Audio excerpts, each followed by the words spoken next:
I am more excited about eating chicken than I've ever been in my whole life. I'm in front of Willie Mae's. This is supposedly the best fried chicken in America, and we're gonna find out if that's actually true. I'm gonna get into this hellacious line. I'll see you guys in about an hour.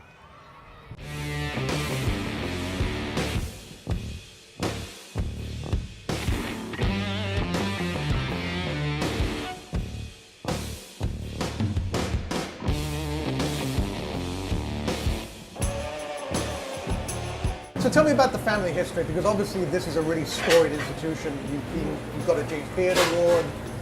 You're mentioned on every travel guide. Actually, it started as a bar. So the rear room was the bar, and in the back of there was a barber shop, and this main dining room that's in the front, that was a beauty salon. So you could come and get drunk and beautified. Absolutely. All in one place. You haven't changed too much about the restaurant, right?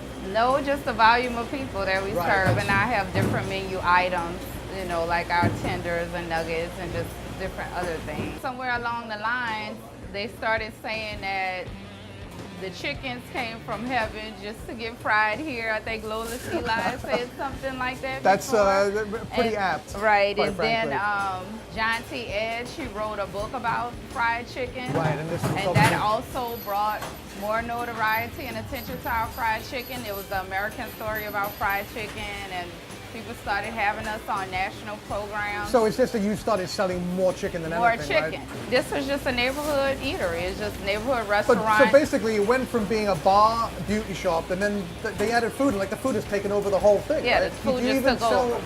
alcohol We don't anymore? even sell alcohol anymore. It's just a restaurant. All right, here we have it. Red beans and rice, cornbread. This is a white meat platter. This is a dark meat platter. And here we have fried okra. So let's address the chicken.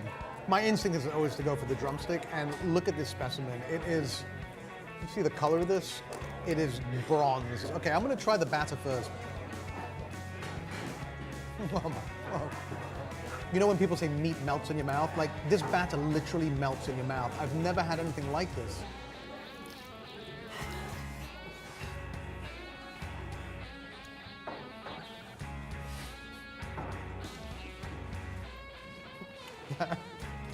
This is profoundly superb chicken. Like, I'm laughing because I can't imagine, like, you've had so much fried chicken in your life and you're like, fried chicken is great.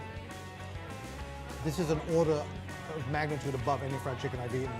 And my hands are actually coated in grease, but it's not greasy tasting. It's just a real clarity of flavor. And I'm really digging this heat. It kind of builds up on the palate. This is addictive stuff, guys. The drumstick obviously is like the perfect handle, but to be honest with you, there's a sign, you know, there's sinew in here. It's not the easiest thing to eat, and you don't get as much of a dark meat hit than you do from the thigh, which is what I have here, guys. You can see how the skin underneath has bubbled up, and it has like all these like beautiful crunchy nodes. Okay, I'm just gonna eat pure crunch. I know there's no actual meat there, but I don't think I really care. Words are escaping me. This is actually far more flavorful than the drumstick. Really getting into that thigh meat, which to me is the best part of the bird. Okay, let's do the wing thing. Nice.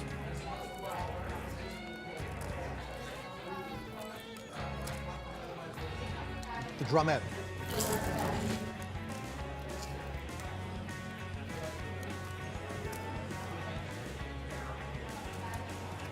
Best drumette anyone's ever eaten. That's superb.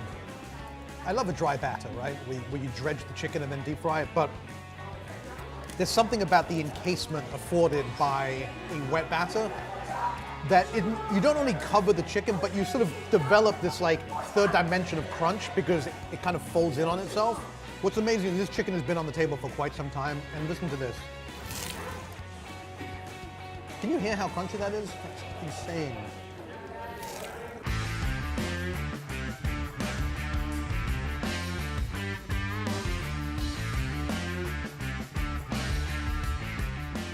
Okay, I have to say, I've eaten a lot of chicken in my day. That was bar none, like the platonic ideal. I don't want to eat any other fried chicken. What's the secret? Love. This is obviously a wet batter. Yeah. You're getting a seasoning in the actual chicken itself that I associate really with a dry dredging. Are you doing something to it that you're not telling me about? I'm pretty sure I'm doing something that I'm not telling you about. I'm just doing what I saw my grandmother do over and over and over again. And So it's about honoring that tradition. right. Well, again, life-changing chicken. Thank you so much. I'm going to get back in line because I need more of this. Thank you for coming. Well, no, We it was a real appreciate it. pleasure. Thank you so much. That's it for me from the Meat Show for now. Make sure to subscribe to our channel, and we'll see you on the next episode.